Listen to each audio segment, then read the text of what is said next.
thing that really got me interested was, as you say, the gyroscope. In a plane there is an artificial horizon, okay, and it's based on a gyroscope. And if you spin a gyroscope on a surface, it will want to stay upright. You can twist and tilt the surface as much as you like, the gyroscope will stay upright. So if a plane has a gyroscope and it starts following the curve of the Earth, the gyroscope would stay upright, which means the artificial horizon will start to roll backwards. But it doesn't. That's absolute proof that a plane flies over a flat surface rather than a curved one. Because I asked the pilot on my last flight, do you ever notice the artificial horizon rolling backwards? He said, no, but the artificial horizon has complex electronics in it to make sure it knows where it is on the Earth and it compensates. But I went to the manufacturer of the artificial horizon and they confirmed to me that it's completely mechanical, nothing electronic in it whatsoever. So it's literally just a gyroscope that can freely move. So that right there is proof to me that planes fly over a plane. None of it makes sense. The problem is that we're taught as children, this ball Earth lie, and you might ask as a child, what about the people in Australia? They're standing on the bottom of the globe, won't they fall off? And your teacher says, no, gravity. And you go, oh, okay. And you never go back to that question. But when you go back to it as an adult and start looking at it with a critical eye, right, the whole thing falls apart. As you say, the globe is spinning at 1,000 miles an hour.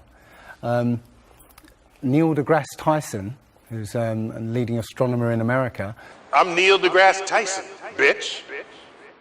Tells us that the Earth is not a perfect circle, it is actually an oblate spheroid. It's squashed and wider at the equator. Yeah.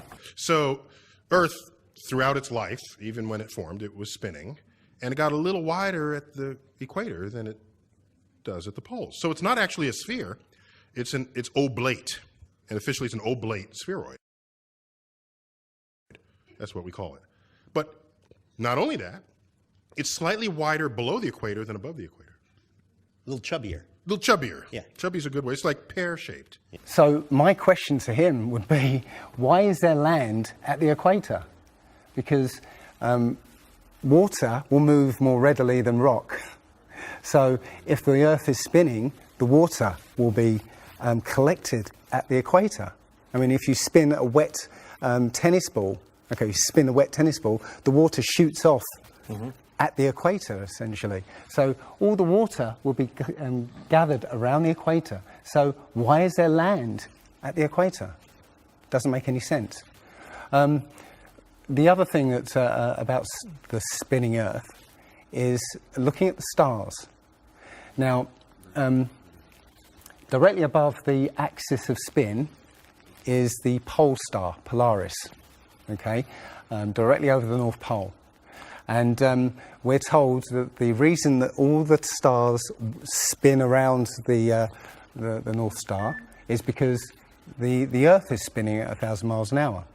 Okay, seems to make sense because if you put a long exposure camera pointing at the North Star, you'll see the stars will make perfect circles around, perfect star trails.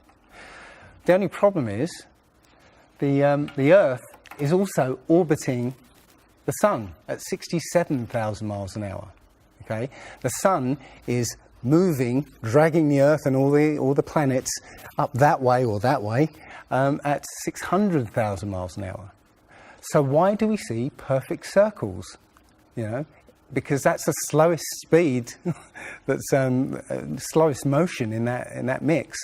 And yet the Earth is moving 67 times faster that way and 600 times faster that way. So you should see the stars do all sorts of strange motions, but you don't. You only see them make these perfect circles. that tells me that it's the stars that are moving, not the Earth. The thing is, what the scientists will give you is calculations and and theories why that happens. But we have experience. We see things and they either make sense or they don't make sense. What the scientists do is substitute our common sense and our intuition for calculations and theory, and we're supposed to believe the calculations rather than what we experience ourselves. There was a famous experiment back in the 1800s in England called the Bedford Levels experiment. Now, the Bedford Levels is a canal that is perfectly straight for 6 miles.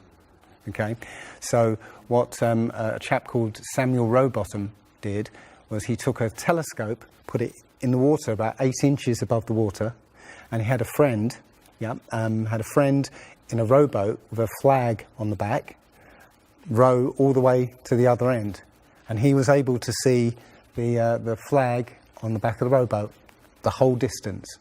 Now, according to spherical trigonometry, the curve of the Earth is 8 inches per mile squared. So over 5 miles, that's 5 times 5, 25, times 8, which is 200, works out, that's 200 inches, which works out at 16 feet. That means the boat should have been 16 feet below the horizon. He shouldn't have been able to see the boat. Now, the scientists will say, oh, refraction and this and light bending around the Earth and stuff. But the fact is, it's perfectly flat. And he in his book, he puts forward many arguments that show that, or many experiments that show the Earth is always perfectly flat. They say that you see the mast, go down last. It's literally just the way your vision works. Yeah, it's perspective and atmospherics basically. The limit of your vision is supposedly 3 miles. And then after 3 miles, you're supposed to see the boat start to go over the horizon. It's funny that Neil deGrasse Tyson again says that, explains that you can't see the curvature of the Earth from a plane. He says this, you can't see the curvature of the Earth from a plane because you're not high enough. The Earth is so big that you can't get high enough to see the curvature. Yet, you can apparently see a boat go over the curvature over the distance of 3 miles, which doesn't make sense. The thing is, when you look out and you see a boat start to go over the horizon, if you suddenly get a pair of binoculars and look, it comes back again. And once it goes out of the sight of your binoculars, if you get a telescope, it comes back again. It doesn't go over any curve of the horizon. What we found, many people have done experiments with very high-powered zoom cameras, and they've watched a boat sail out to sea, and they've just kept trained on this boat. And what they see is, after a very long distance, you see an atmospheric effect where the bottom of the boat disappears and the top of the boat inverts, so you see a sort of mirror image. And that, with your eyesight, basically the bottom of the boat just melts into the horizon. One of the best examples of that is the Antwerp Notre Dame spire, which can be seen something like 240 kilometres away from the spire. So that should be over a mile below the horizon, and you can still see it. There's been a few famous examples just recently of a man who took a picture across the Great Lakes from Michigan and was able to see, I believe it's Chicago, which he shouldn't have been able to see. And the television station basically said it was a mirage. This is from Joshua Nowicki, and what you're seeing here is a mirage. We typically would not be able to see this from the Lake Michigan shore. We talked about this last night. Conditions are right on the lake that we're actually seeing a mirage of the Chicago skyline. But they always say it's a mirage, but for a mirage to happen, you have to have very specific atmospheric conditions. And there have been so many people who have seen exactly the same thing on different days, different seasons, always the same. You know, it's not a mirage. It's simply that you're looking across a plane. You see in a kind of pyramid shape. Yeah, you have a horizon at your eye level, and everything above the horizon will go down into the horizon. Yeah, everything below the horizon will seem to go up. Just like if you're in a long hallway, you'll see that the walls will start to move in, and the roof and the floor will start to move into the centre. Yeah, so literally between you and the object you're looking at, there's all sorts of things, sort of like waves going up and down, and while you can't see them, if they're beyond the limit of your sight, sometimes they can still obscure what you're looking at. But it's just because they're between you and it. And it's just the way, it's literally perspective. It's better if I could draw a diagram, but it's a very difficult subject to get your head around if you're not used to it. But it is perspective. One sort of other proof is there's a place in Bolivia called Salar de Uyuni, which is a salt flat. It's literally 100 miles wide one way and 80 miles across. And it's perfectly flat. And when it rains, literally you get an inch of water and it looks like a perfect mirror. Now, how does that happen on a sphere? Yeah, it shows you that, if you're one end of this salt flat, you can see perfectly clearly the other end 100 miles away. So it's just showing you that the Earth is flat, and without the effect of the waves in the sea, you'll be able to see a whole lot further. If you were to go to NASA and download one of their photos of the Earth in the moon's sky and put it in Photoshop, okay, drop the saturation and the levels down, you'll see that the Earth has been pasted in, because you'll see a rectangular box around the Earth. It's all fraud, it's all fake. Pretty much everything NASA puts out is fraudulent. There are no images of Earth from space. The only one that NASA actually claims is a photograph was from 1972, and it's the famous picture. It's got Africa sort of near the top, and it's the same picture they've been using for the last 40 or 50 years in every textbook. Every other image is what they call a composite. It's Photoshop. There was another layer to sort of simulate the atmosphere. And then there's this little bright spot. It's called the specular highlight. So it's the reflection of sunlight off of water. Those are the pieces, but you can't just slap them all together. It just didn't look realistic. It looks kind of flat, or the clouds are sort of too see-through. So I just hit Command-Z a lot. There's artistry to creating the world. What I imagine it to be. Unfortunately, I'm not an astronaut. I've never been to space. But I've looked at these images over and over again, trying to sort of get the essence of it. It is photoshopped, but it's has to be. It is photoshopped, but it's has to be. It is photoshopped, but it's has to be. It is photoshopped, but it's has to be. And many of us have been looking at these images of Earth, including the one they call the Big Blue Marble, which was released in 2002, I think. Again, when you zoom into it with Photoshop, you'll see where they've used the clone tool in Photoshop to take a picture of one of the clouds and stamp it in various places around the picture. And they got lazy. In another image, they've even photoshopped the word sex in the clouds, which is a subliminal tool they use to get people to sort of relate to something. They literally, you can look at this and you can find it on NASA's website. In a video I'm working on at the moment, I've got a video from what they call the Galileo space probe. As it left Earth, it took a series of shots of Earth, apparently, and you see that over the course of 25 hours, the clouds never move. Okay, Now, I happened to find some pictures of satellite pictures of Earth, and I noticed that in these separately taken satellite shots, the clouds were exactly the same as the ones in this Galileo shot. So it's a cloud map.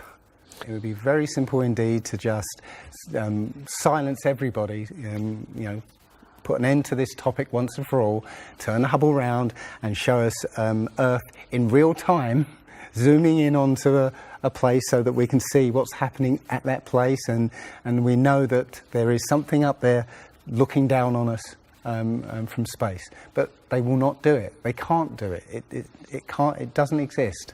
It literally doesn't exist. When you go onto the plane tracking software, you'll see hundreds and hundreds of flights over the northern hemisphere, and you can track those flights from beginning to end. When you look at any flight in the southern hemisphere, what you'll find is the flight takes off and disappears off the tracking, usually about an hour after takeoff, and then later on will reappear an hour before landing. Now, there's no explanation for it. I mean, the point is that distances are very different, and distances and flight plans are very different on the flat Earth than they are on the ball. And when you look at flights in the southern hemisphere, they make some really crazy, sort of deviations. So, for instance, if we look on here, let's say a flight from Cape Town over here to Australia, say Sydney in Australia, they will take you to Dubai first, somewhere around here, yes. Just recently there was a case of a woman who was pregnant on a flight, and she was her waters broke on the flight. And I think it was from the Philippines to Los Angeles. Mm-hmm. And again, if you look on this map, you're from around here somewhere to here. Okay. Now they were flying across, and literally her waters broke, and they had to divert. They had to land.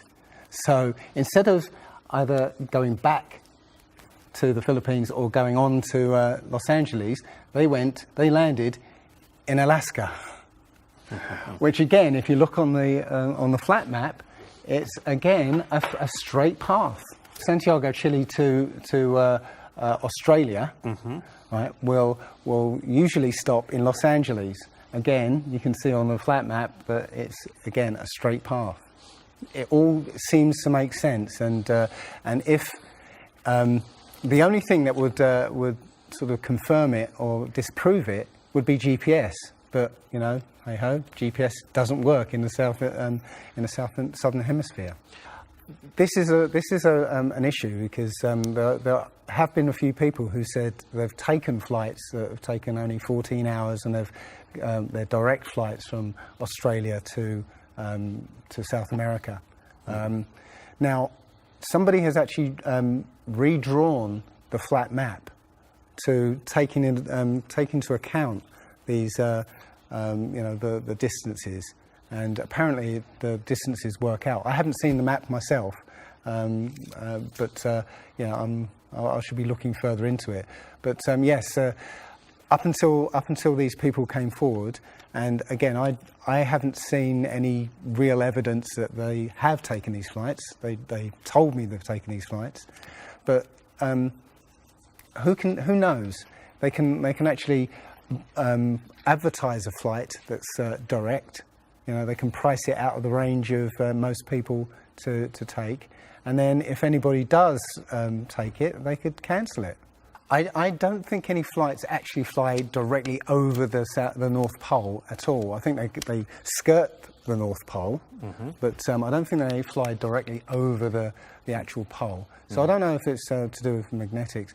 The only thing I do know is that nothing flies over the South Pole, because again, on a flat map, the South Pole, the continent of Antarctica, is the ring around the Earth. So you can't fly over the ring and get anywhere. That's why we're not allowed to go there. I mean, think about it. It's the only treaty that's all these countries have signed and never broken and completely agreed on. It's the only one. And what treaty is there that everybody's agreed on?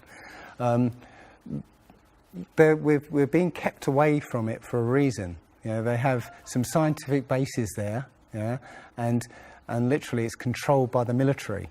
If you try and go there by yourself, you will be sort of picked up and escorted back.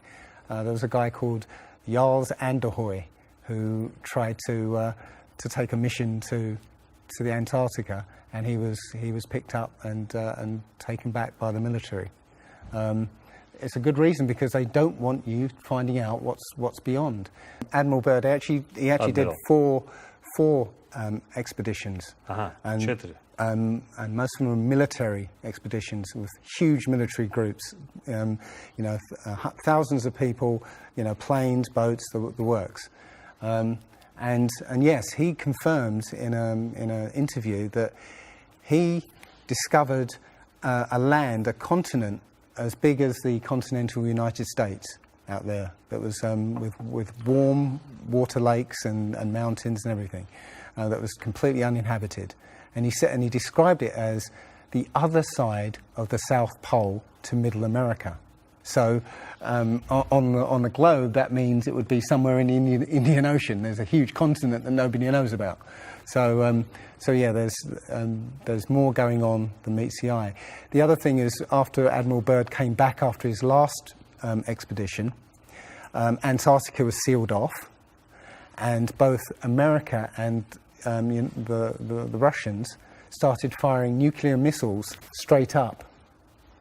Now, in America, that was called Project Operation Fishbowl, and it came under something called Project Dominic. Well, Fishbowl makes sense, because it seems like Admiral Byrd found the edge of the dome, while he was out there. And as soon as he left there, they started firing missiles straight up, I believe, to try and test how far that dome went. If you look at the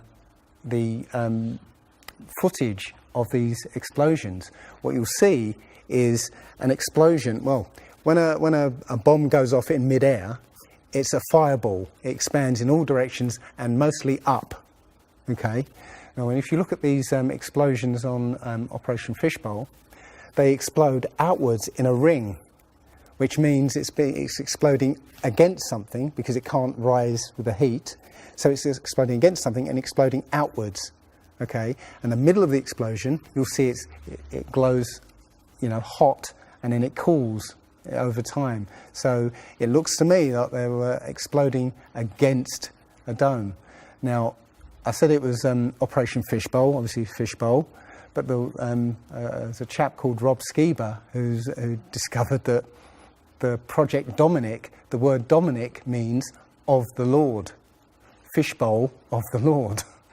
So I believe they clearly know that we're in an enclosed system, and Admiral Byrd found the edge, and they've tested to see how far it goes up. They will also say that if a sniper is trying to hit something a great distance, a couple of miles away, they have to take into consideration the spinning of the Earth, because they say that as the bullet leaves the muzzle of the gun, it's now independent of the rotation of the Earth. So, the Earth will spin away from where the bullet, and you have to take that into account. They say that about artillery shells as well, but it's not true. If that was true, a sniper would have to spend ages and ages calculating how to make that shot, and they don't. They literally take into consideration the wind and the elevation, and they don't take the Coriolis effect into consideration at all. Also, planes. If that works for bullets, if bullets, as soon as they leave the Earth, they're now independent of the spin, then why doesn't it work for planes?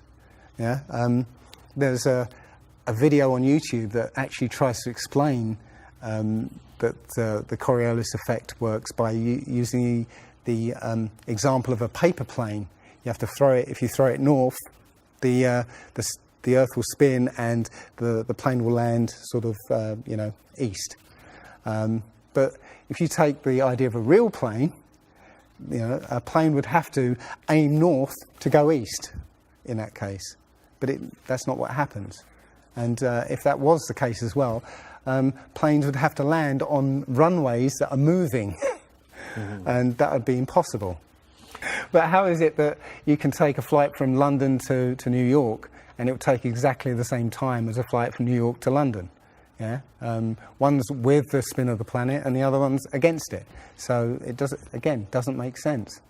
They'll say that the whole atmosphere is moving, yeah, with the planet, but that doesn't make sense either, because the atmosphere, say it's that thick, the top layer of the atmosphere will be moving slow, and as further you get in, will be moving faster. How, if everything is moving like that, how do you get a light breeze that blows against the spin of the planet? How do you get a breeze that goes from north to south? It just doesn't make sense. And again, science will give you calculations and esoteric ideas, but you can go out and look for yourself, and you'll see what makes sense and what doesn't. The other thing is that we have senses to be able to sense acceleration. Yeah, you get in a car and somebody puts their foot down, and you get thrown back in your seat. You can feel the acceleration. Yeah, you can feel changes, very minute changes of acceleration.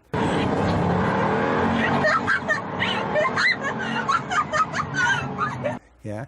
So how is it that if you live up here in Macedonia, yeah, which is spinning at maybe 700 miles an hour, yeah, because the speed it's spinning is slower than this speed. So if you took a flight down to Africa, yeah, on the equator, why don't you feel the change in acceleration? Yeah, so why don't you feel the change in acceleration? You have these senses that will register the slightest change.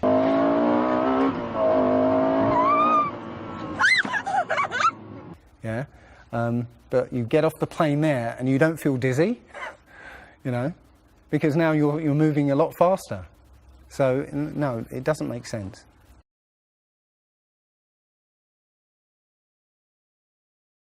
Well, you saw from his balloon when he stepped out on the platform, the curvature of the Earth. Yeah, it looked very obvious. Oh, everybody pointed it and said, "Oh, look, there's a curvature." But when you actually looked at the ground, when you looked at the Earth, well, it was New Mexico. That's where he jumped. The whole Earth that you saw there was New Mexico. So if that was a curvature, the Earth must be very, very small indeed, and New Mexico must take up a huge part of it. Yeah, it was a fisheye lens to curve that, to make that curve. And when he jumped, it took I think it took him like 2 hours to get to that height. Yeah, he went straight up. In that 2 hours, the Earth should have rotated away quite a distance, but I think he only landed something like 70 kilometers away from where he sort of went up in the first place, and that can be attributed to the wind. So no, I mean that there's no proof whatsoever. There is so much to this. As I said, if you start looking and asking questions about the very basic things, you'll find that the answers you were given as a child just do not make sense.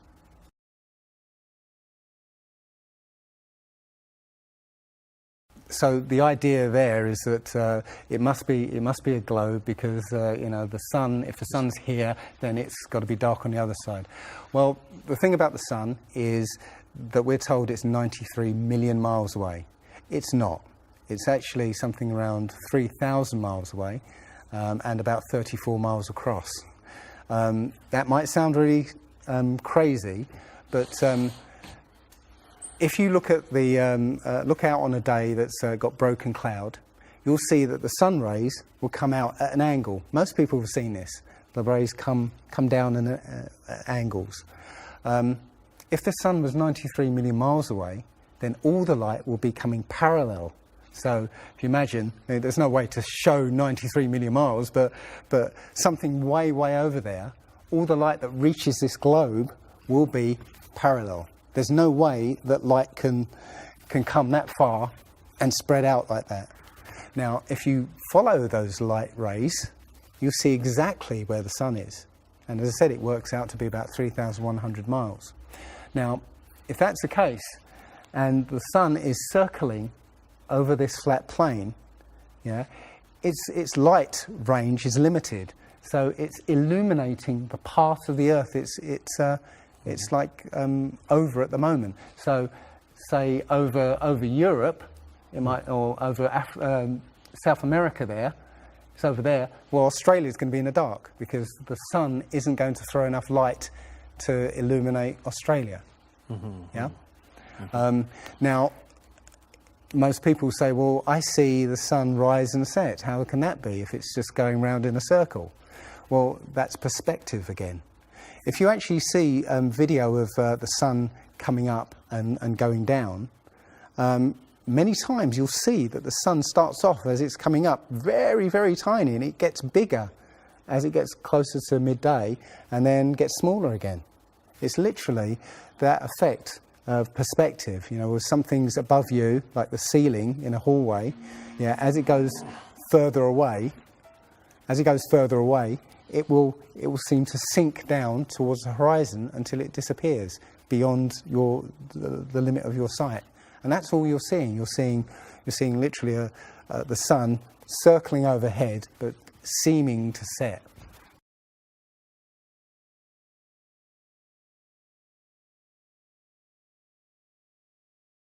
There was a team in California that launched a rocket 75 miles up. And you can find this video on YouTube. It's difficult to watch because the cameras, there were 7 cameras on this rocket, and it was spinning as it went up, so it's very, let's say, difficult to watch. But this chap, Refi, studied this video meticulously, looking for some kind of mistake or some kind of evidence, and he realized that he could see the moon. So he went online to a website called timeanddate.com, where it will show you graphically where the moon and sun is at any time on any day. And he did a bit of detective work to find out exactly when the rocket was fired, and found that the moon should have been on the other side of the planet, over Australia. Now, the rocket was 75 miles up and it could see the moon, but anybody down on the ground wouldn't be able to see it. But the point is that if the moon was over Australia, on the other side of it would be on the other side of the planet, which is, okay, there. So down there on the other side of the planet, and the rocket went up here. So there's no way that rocket should have been able to see the moon on the other side of the planet.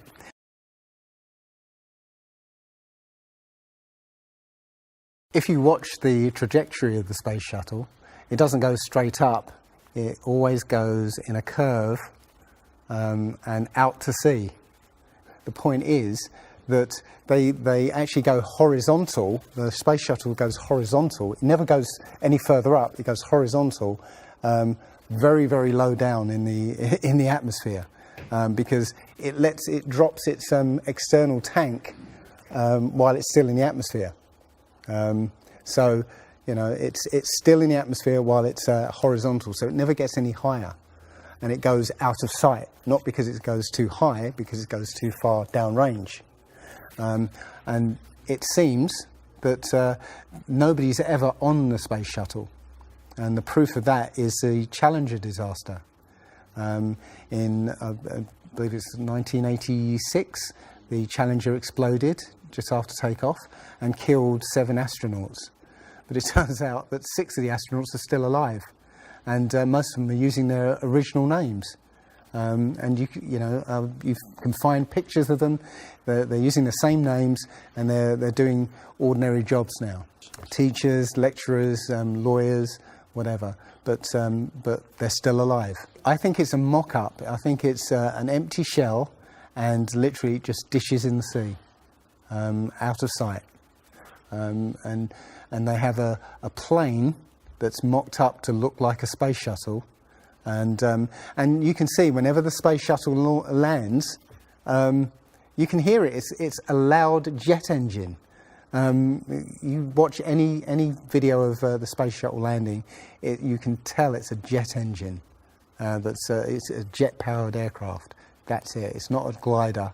In my video, I show you a glider, how that seems, and then I show you the space shuttle, and yeah, it's not a glider. It's an aircraft, and that's what they're fooling us. They're taking billions of dollars in and giving us images and fake planes for that 10 billion, you know, however many billions of dollars it is.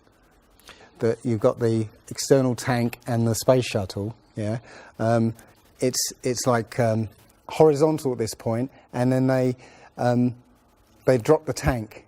Okay, now the space shuttle isn't powered at this point because the tank has all the fuel. Yes. Okay, so when the engine stops, the tank is dropped.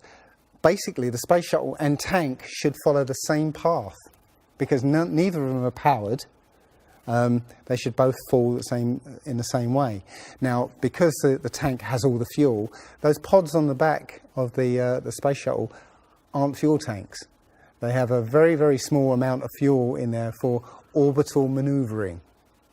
But from this point, which again is still in the Earth's atmosphere because the tank, you know, is falling there, it now has to go from there into orbit. They haven't got the fuel there to insert it into orbit.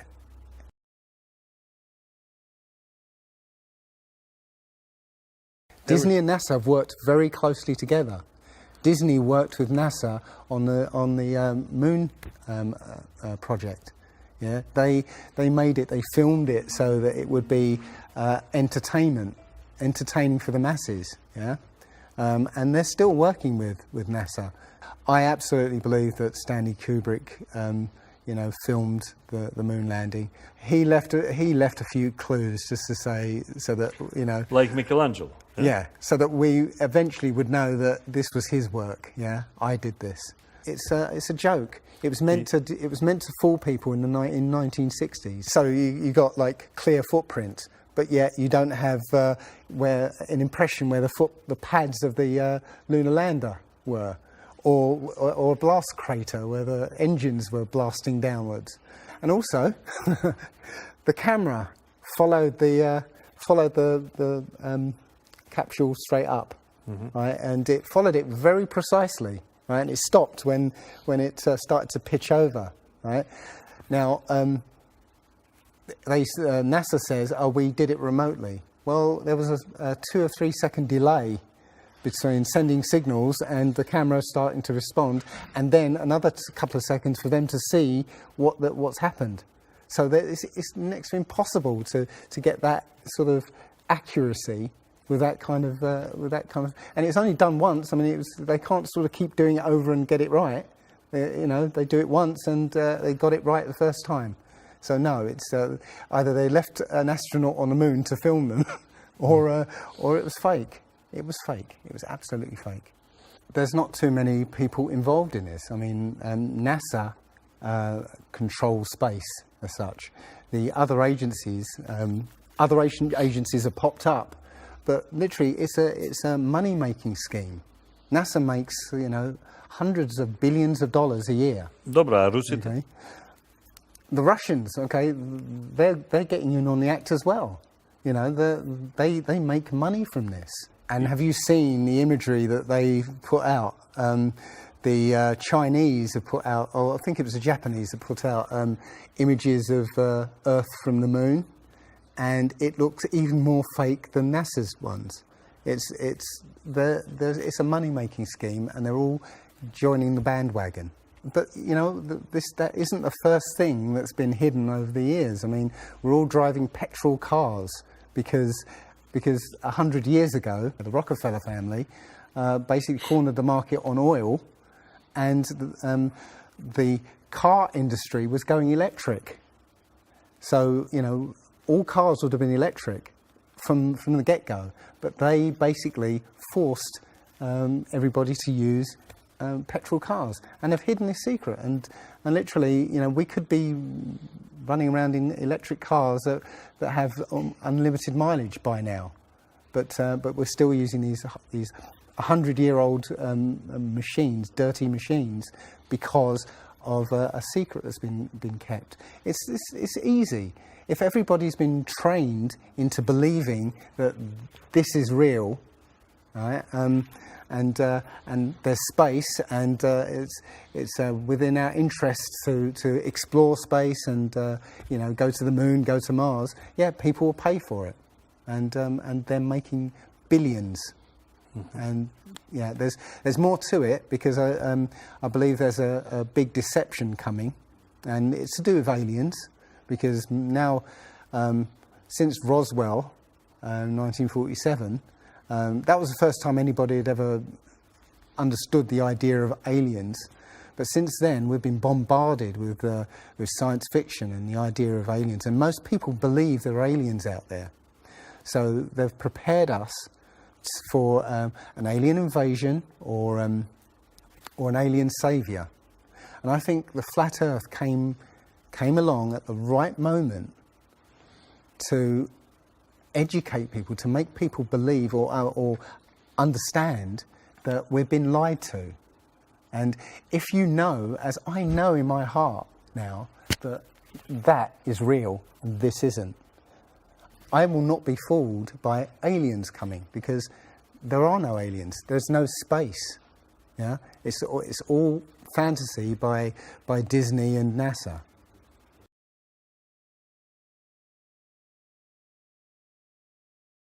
Well, the Bible has a very, very clear view of what this place is, and it matches that place more than it matches this.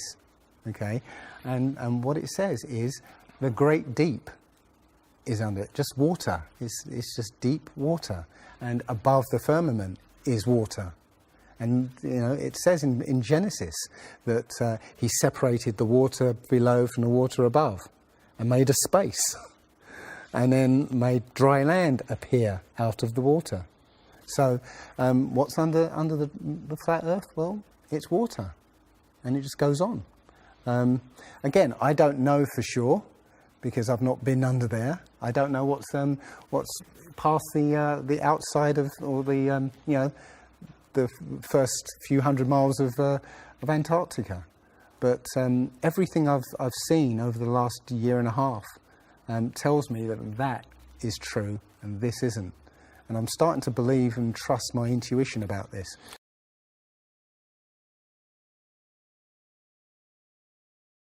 Nobody has actually really gone all the way across Antarctica. Yeah. Now, there are millionaires out there who could, assemble the resources to make an expedition and completely, go across and chart Antarctica and make a name for themselves, being the first person to do that. Yeah, but nobody ever does.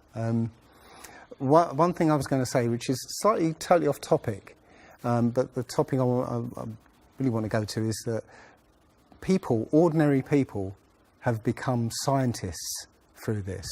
Okay. The science community is ignoring a lot of the things that we're looking at, and so normal people are going out and doing experiments. And one of the experiments has turned up an amazing fact that we've not been told, and it destroys the whole idea of this heliocentric system, and that is the moon. If you get a piece of card, put it on the floor, and you put another piece of card to act as a barrier for the moonlight. So you have the moon above, card on the floor, and a piece of card in front to shield half of the card. Yeah. Now, a lot of people have these laser thermometers. Now, you can actually measure the temperature of the moonlight next to the temperature of the shade of the moonlight, and you'll find the moonlight is colder than the shade, the opposite from the sun. So the moon is throwing out its own light, and that light is the opposite from the sun. Now, that tells you that it's not reflecting the sun's light. It's producing its own, and its light is different from the sun's. So, you know, the scientific community have not told us this, because they won't tell us this, because it destroys this idea that the sun is, you know, is lighting up the moon.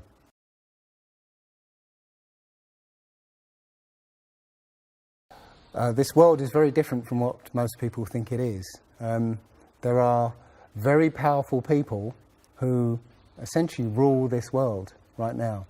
And the ordinary person is a slave in this world. And slaves aren't educated.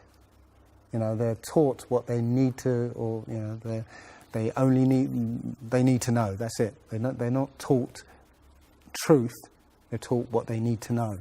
And so you're taught enough so that you can, you know, do the paperwork and operate the machinery, but you're not meant to know what's really going on, because that's the power they have over us. They know what's going on, how this world works. We don't, so they can control us. One of the things about slavery is the slaves weren't freed. They were never freed. When the 14th Amendment or 13th Amendment, I can't remember which one, actually made everybody a slave. If you're a citizen of a country, you're a slave. That's what a citizen is. So they literally extended the slavery to everybody and made it an open prison, and that's where everybody in the world lives now. We're slaves to very powerful masters. We don't see bars. No. Yeah? The bars are the borders of the country, right? You have to use a pass to get out, and they'll let you out if you show them your pass. Yeah, and sometimes they won't let you out. You know, as I was coming here, I was lining up to go on the plane, and somebody in front of me was told, "No, you can't fly. They found something in your bag, so you can't fly today." So, you know, we have, as I said, we have natural rights to travel anywhere on this earth. We were born on this earth. We have the right to travel anywhere. But our masters have kept us in small, open prisons that you need to get permission to move around.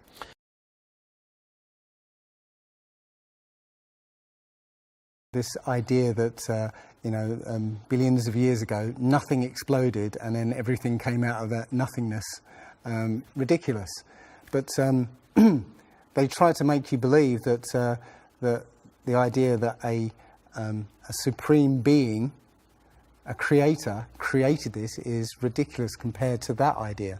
I mean, if you look at it objectively, I would lean towards a creator, because there's so much that points to the fingerprint of a creator. But it's no less ridiculous than nothing exploding and becoming something. In my opinion, the Big Bang theory and the theory of evolution and the ball Earth theory are all interlinked, and they're all there to make us feel as though we're insignificant. We're small, tiny, miniature, unimportant pieces of slime crawling around on a speck of dust in an infinite universe. If that's true, and there's no purpose, there's no meaning to anything, then our owners can do whatever they want with us. Then, this is all accidental, so food can be genetically modified because it's imperfect. We can be modified because we're imperfect. If we realise that this is the universe, and complete universe. Yes, this system is is everything. Everything that NASA has put out is CGI, is fake. Okay, people say, I think you mentioned it. If you look out into the universe, you see that the moon is round, spherical, and the planets are spherical, and so why are we flat? Well, how do you know that the planets and the stars are spherical? All you get is, if you look for a telescope, you see a flat disk. If you think you see a spherical shape there, well, it needs two eyes to resolve 3D. If you're looking through a telescope, you can't see anything in 3D. It's going to be flat anyway. So all you see is a flat blob of light. It's only NASA that's given you these beautiful pictures of so-called planets and stars. Yeah. So it's a fallacy to say, well, everything else out there is spherical, so we must be.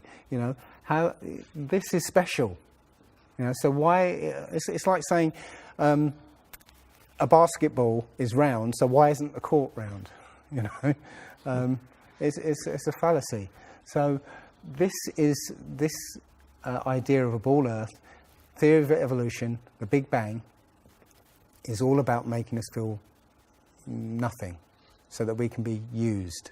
If everybody realised how special we all are, how unique every single life is, then this whole world would change overnight. We wouldn't allow ourselves to be used by this cabal. We wouldn't allow this planet to be destroyed, because they're destroying it because, oh, it's just an accidental planet, one of millions. We've found other Earths. You know, eventually, if this one gets too messed up, we'll go to another one. No, this is it. So if we all realise that, then we wouldn't allow all these things that are going on. It's all about control.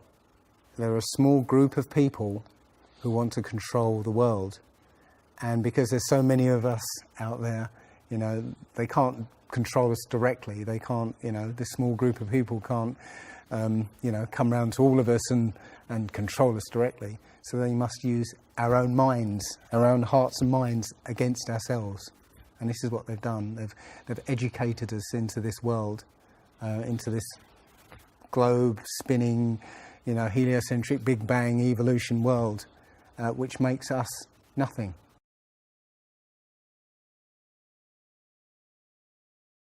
This is amazing because when I first started looking, it was about 1.5 years ago, I looked on YouTube and there were maybe about 100 videos, not even that probably, and nobody was talking about it, right? And then over 2015, it exploded. There are thousands and thousands and thousands of people looking at Flat Earth now. And what happens is that you'll watch something or read something, and something will strike a chord in your mind, and you'll think, yeah, I've always wondered that. And what will happen is you will start feverishly researching. I mean, what happened to me was, as soon as I got that, I spent every waking hour looking for things and testing things, and this seems to be replicated with thousands of people around the world who suddenly come into this. They start, you know, researching and getting a passion for this, because this is what I think, it's the truth, and we recognise the truth when we hear it, and we feel it, and this I believe has come at the exact right time, so that we awaken to what's going on in the world. Nothing else, you know, 9/11 even hasn't awoken people, right, to this extent. You know, for me, I've been an atheist for 40 years. From the age of 13, you know, I didn't want anything to do with God and Bibles and whatever and religions. And now I know for a fact there is a creator. I've seen his fingerprint, you know, not just with the flat Earth. Everything I've done in the last 5 or 10 years has led me to see that there is a creator now. And there's a great many people out there who have had exactly the same revelation as I have. And it is. I'm now following the commandments and trying to be the best human being that I can be, because I think it was a guy called Kent Hovind who said there are only two possibilities. Either there is a God or there isn't. and both of them are terrifying. Yeah. If there isn't a God, then nobody's in control. We're hurtling through space, and there's no plan, and there's no nothing, and that's terrifying. If there is a God, then we'd better find out who he is and what he wants, and do exactly what he says. And it turns out that he gave us very specific instructions on how to live. And they're not rules as in laws that you must follow because or put you in prison if you don't. No, these are rules to live by, to make a harmonious world. Don't harm anyone, don't kill anybody, don't steal from people. Don't covet people's items. Don't lie. Don't lie. I mean, these things are written in our hearts anyway. Yeah, but we're in a society that legalizes all of the 10 Commandments. The policemen and soldiers can kill. They're allowed to kill. Politicians can lie. They can lie.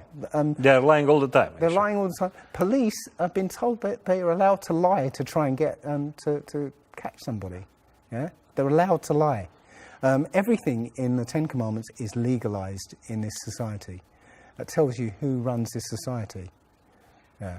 So yeah, this is a profound movement. I don't like using the word movement, but it's a profound shift in consciousness for people because, unlike any other topic that's come out in the last few years, this one has made people realise that they've been lied to.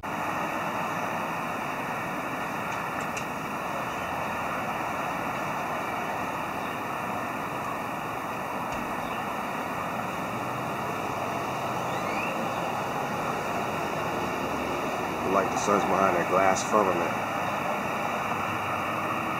The molten looking glass, like the Bible says.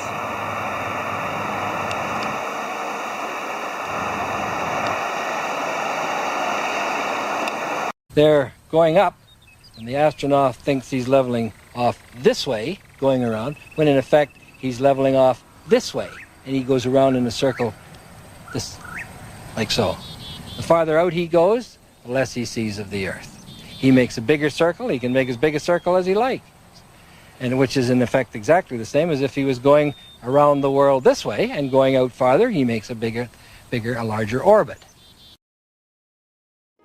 Through time-lapse photography, the velocity of these clouds has been dramatically increased. While they were actually drifting over the mountains at approximately 27 miles per hour, they now have the appearance of moving at well over 100, 4 times their normal speed. If the clouds were stationary and the Earth was revolving underneath them, this is how it would appear if the Earth was spinning at 100 miles per hour.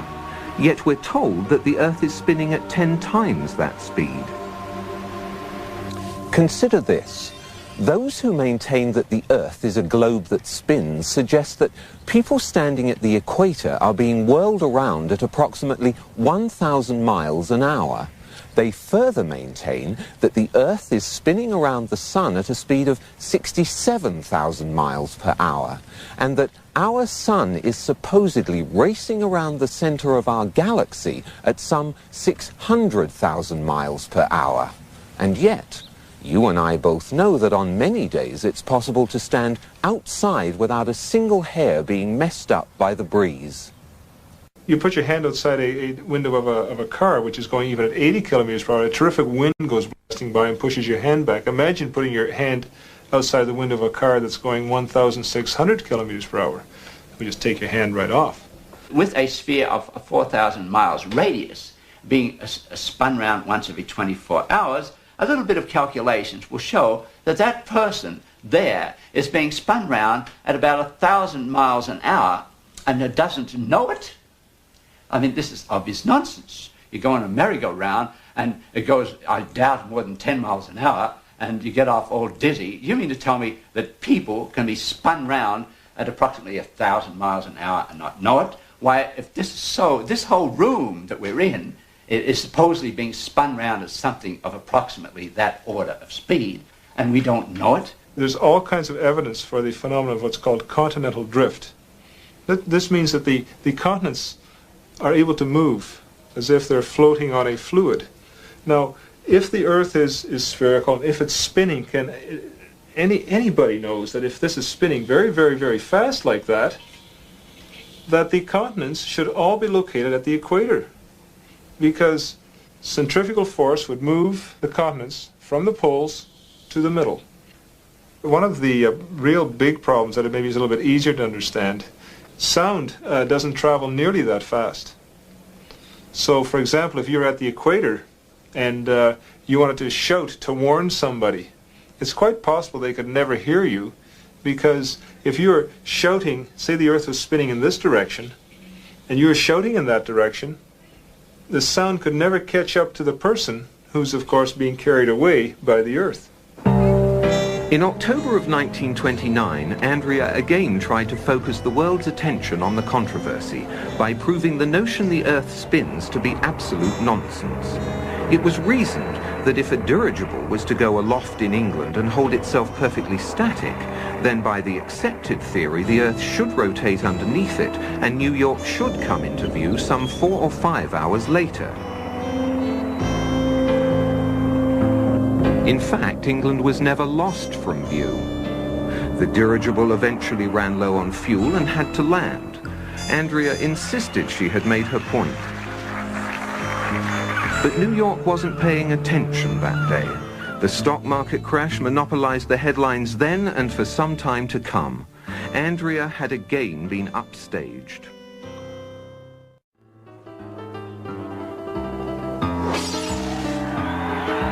By November of 1938, Andrea was prepared for her second attempt to reach the edge. A consortium of financiers were providing her with a plane and a large enough crew to make a legitimate go of it. And so, once again, an optimistic Andrea found herself in Antarctica. And once again, fate was against her. A freak spring blizzard took them by surprise. They were unable to leave base camp, much less make a trip to the edge. The entire expedition was very nearly wiped out.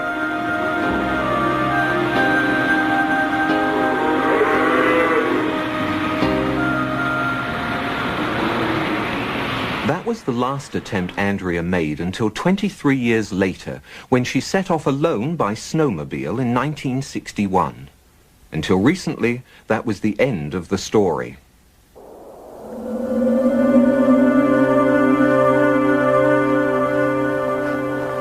Early this year, a researcher stationed in Antarctica to study weather patterns found a snowmobile partially buried in a snowbank.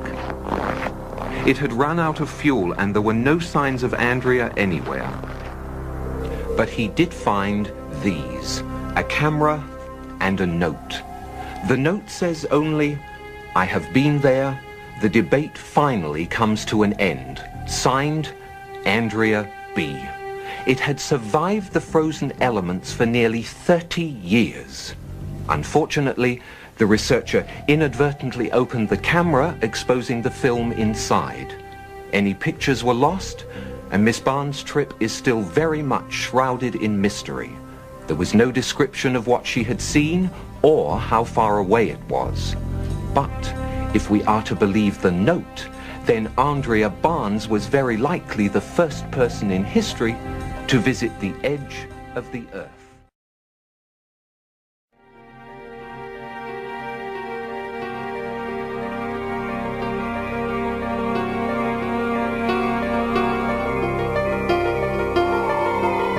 Now, what you don't know, you eliminate.